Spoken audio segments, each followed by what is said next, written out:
Hello दोस्तों, मैं देव कुमारी यादव आप सभी का फिर से स्वागत करती हूँ आपके अपने चैनल सीजीजी के यादव में। तो आज हम विज्ञान से महत्वपूर्ण प्रश्न लेकर आए हैं जो कि एग्ज़ाम में पूछे गए। ठीक है, तो चलिए प्रश्न की ओर बढ़ते हैं। फ्लेमिंग के दाएं हस्त नियम के अंगूठा किस दिशा की ओर संकेत करता है? तो किस दिशा की ओर संकेत करता है भाई? तो इसका सही आंसर हो जाएगा ऑप्शन ए, चालक की गति की दिशा की ओर। ठीक है, चलिए आगे बढ़ते हैं। एक सरल विद्युत परिपथ में एक लंबे तांबे के तार को दिक् सूचक के ऊपर या उसके सुई के समानांतर रखा गया है। जब तार में विद्युत धारा की दिशा उत्क्रमित होती है तो दिक् सूचक के सुई में विशेष होगा। तो क्या होगा भाई? तो इसका सही आंसर हो जाएगा ऑप्शन बी, ज्यों का त्यों रहेगा। ठीक है, चलिए आगे बढ़ते हैं। किसी धारावाही तार में विद्युत धारा के परिमाण में वृद्धि कर दिया जाए तो किसी दिए गए बिंदु पर चुंबकीय क्षेत्र के परिणाम में क्या होगा? तो इसका सही आंसर हो जाएगा ऑप्शन ए, वृद्धि होगी। ठीक है, चलिए आगे बढ़ते हैं। किसी चालक से प्रवाहित की गई विद्युत धारा के कारण उत्पन्न चुंबकीय क्षेत्र चालक से दूर जाने पर क्या होता है भाई? तो इसका सही आंसर हो जाएगा ऑप्शन बी। ठीक है, घटता है। चलिए आगे बढ़ते हैं। फ्लेमिंग के दक्षिण हस्त अंगुष्ठ नियम में चालक से लिपटी उंगलियों क्या संकेत करती है? तो क्या संकेत करती है? तो इसका सही आंसर हो जाएगा ऑप्शन ए, क्षेत्र रेखाओं की दिशा। ठीक है, चलिए आगे बढ़ते हैं। एक यूनिट विद्युत ऊर्जा का मान, तो जिसको भी मालूम होगा भाई तो कमेंट में लिख कर बताइएगा कि एक यूनिट विद्युत ऊर्जा का मान क्या होता है। तो चलिए मैं प्रश्न की ओर बढ़ती हूँ। फ्लेमिंग के वाम हस्त नियम से बाएं हाथ का माध्यम संकेत करती है। तो क्या संकेत करती है भाई? तो इसका सही आंसर हो जाएगा ऑप्शन सी, चालक में प्रवाहित विद्युत धारा की दिशा। ठीक है, चलिए आगे बढ़ते हैं। निम्न में से कौन सी युक्ति जिसमें विद्युत धारावाही चालक तथा चुंबकीय क्षेत्रों का उपयोग होता है? तो इसका सही आंसर हो जाएगा ऑप्शन डी, सभी। ठीक है,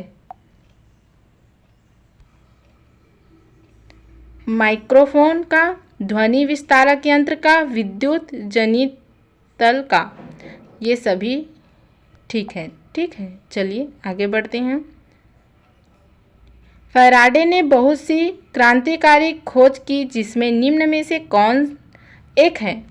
तो इसका सही आंसर हो जाएगा ऑप्शन सी, ए और बी दोनों। विद्युत चुंबकीय प्रेरक, विद्युत अपघटन के नियम, ये दोनों सही हैं। ठीक है, चलिए आगे बढ़ते हैं। अवतल दर्पण में वस्तु को फोकस बिंदु और ध्रुव के बीच रखा जाता है तो प्रतिबिंब, तो इसका सही आंसर हो जाएगा ऑप्शन सी, दर्पण के पीछे आभासी सीधा तथा आवर्धित बनेगा। ठीक है, चलिए आगे बढ़ते हैं।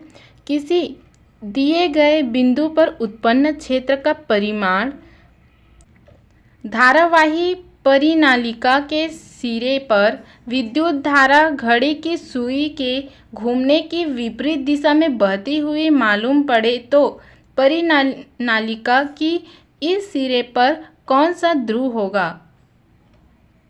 तो इसका सही आंसर हो जाएगा, तो इसका सही आंसर हो जाएगा ऑप्शन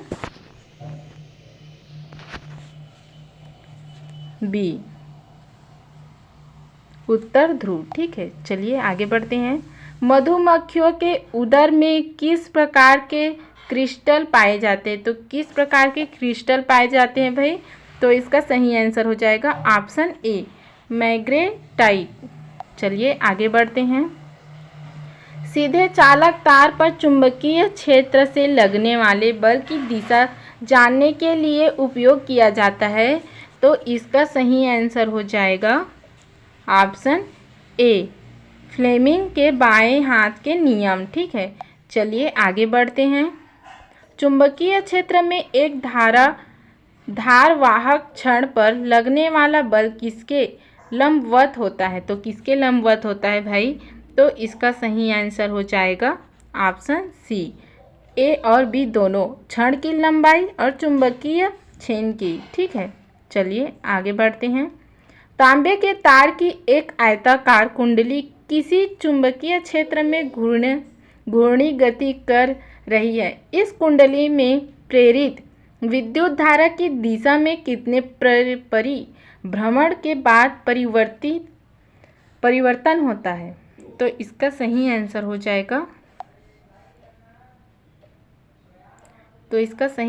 जाएगा ऑप्शन सी, आधा। ठीक है, चलिए आगे बढ़ते हैं। लंबी धारावाही परिनालिका के मध्य में चुंबकीय क्षेत्र रेखाएं। तो इसका सही आंसर हो जाएगा ऑप्शन बी, परिनालिका के अक्ष के समांतर होती है। ठीक है, चलिए आगे बढ़ते हैं। यदि एक क्षण चुंबक को 3 भागों में काट दिया जाए तो उसमें ध्रुवों की संख्या कुल कितनी हो जाएगी?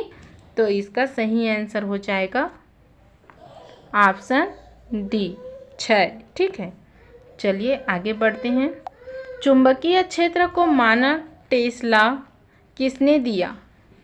तो किसने दिया भाई? तो इसका सही आंसर हो जाएगा ऑप्शन बी, आर्स्टेड। ठीक है, चलिए आगे बढ़ते हैं।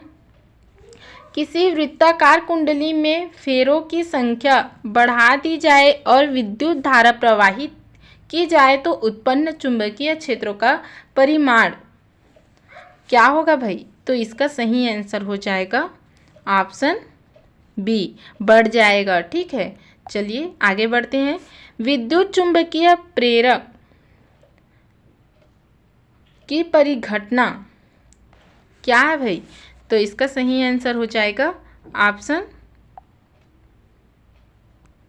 सी, कुंडली तथा चुंबक के बीच आपेक्षिक गति के कारण कुंडली में प्रेरित विद्युत धारा उत्पन्न करेगा। ठीक है, चलिए आगे बढ़ते हैं। घरेलू विद्युत परिपथ में फ्यूज लगाए जाते हैं। तो कौन सा फ्यूज लगाया जाता है भाई? तो इसका सही आंसर हो जाएगा ऑप्शन ए, विद्युतमय तार में। ठीक है, चलिए आगे बढ़ते हैं। चुंबकीय क्षेत्र रेखाओं की निकटता बतलाता है। तो क्या बतलाता है भाई? तो इसका सही आंसर हो जाएगा ऑप्शन ए, क्षेत्र का मान। ठीक है, चलिए आगे बढ़ते हैं। विद्युत धारा की दिशा में परिवर्तन होने पर क्षेत्र की दिशा क्या हो जाती है? तो इसका सही आंसर हो जाएगा ऑप्शन ए, बदल जाती है। ठीक है, विद्युत धारा की दिशा में परिवर्तन होने पर क्षेत्र की दिशा बदल जाती है। ठीक है, चलिए आगे बढ़ते हैं। किसी प्रोटॉन का निम्नलिखित में से कौन सा गुण किसी चुंबकीय क्षेत्र में मुक्त गति करते समय परिवर्तित हो जाती है? तो इसका सही आंसर हो जाएगा ऑप्शन बी, चाल एवं वेग। ठीक है, चलिए आगे बढ़ते हैं।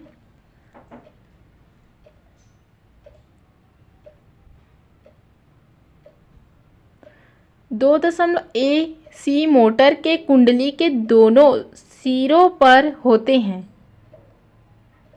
तो इसका सही आंसर हो जाएगा ऑप्शन बी, पूर्ण वलय। ठीक है, चलिए आगे बढ़ते हैं।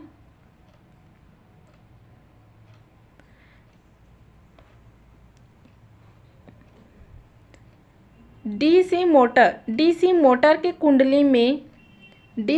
के कुंडली के दोनों सिरों पर होते हैं। तो क्या होते हैं भाई दोनों सिरों पर? तो इसका सही आंसर हो जाएगा ऑप्शन ए, अर्धवलय। ठीक है, चलिए आगे बढ़ते हैं। निम्नलिखित में से कौन सी लंबे विद्युत धारावाही तार के निकट के चुंबकीय क्षेत्र का सही वर्णन करता है। तो सही वर्णन क्या करता है भाई? तो इसका सही आंसर हो जाएगा ऑप्शन बी, चुंबकीय क्षेत्र की छेल रेखाएं तार के समांतर होती है। ठीक है, चलिए अगला देखते हैं। चुंबकीय क्षेत्र रेखाएं, तो इसका सही आंसर हो जाएगा ऑप्शन सी, एक दूसरे के परिच्छेद नहीं करती है। ठीक है, चलिए आगे बढ़ते हैं। विद्युत चुंबक बनाने के लिए प्रायः किस पदार्थ के छड़ का उपयोग होता है? तो किस छड़ का उपयोग होता है भाई? तो इसका सही आंसर हो जाएगा ऑप्शन सी, नरम लोहा। ठीक है, चलिए अगला देखते हैं। जब कुंडली की गति की दिशा चुंबकीय क्षेत्र की दिशा के लंबवत होती है तब कुंडली में उत्पन्न प्रेरित विद्युत धारा क्या होती है भाई? तो इसका सही आंसर हो जाएगा ऑप्शन ए, अधिकतम होती है। ठीक है, चलिए आगे बढ़ते हैं। जब विद्युत धारा की दिशा चुंबकीय क्षेत्र की दिशा के लंबवत है तो आरोपित बल का परिमाप क्या होगा? तो इसका सही आंसर हो जाएगा ऑप्शन बी, अधिकतम होता है। ठीक है, चलिए आगे बढ़ते हैं। विद्युत और चुंबकत्व के परस्पर संबंध को सबसे पहले किस वैज्ञानिक ने प्रमाणित किया था? तो किस वैज्ञानिक ने प्रमाणित किया था? तो इसका सही आंसर हो जाएगा ऑप्शन ए, H.C. ऑस्ट्रेटनी। ठीक है, चलिए इस वीडियो का आखिरी और लास्ट क्वेश्चन देखते हैं।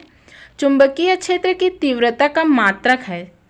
क्या पूछा गया है? चुंबकीय क्षेत्र की तीव्रता का मात्रक है, तो क्या मात्रक है भाई? तो इसका सही आंसर हो जाएगा ऑप्शन सी, ए और बी दोनों, आर्मस्टेड और टेस्ला। ठीक है, तो चलिए आज के वीडियो में बस इतना ही। अगर वीडियो अच्छी लगी हो तो लाइक और शेयर कर देना। वंदे मातरम।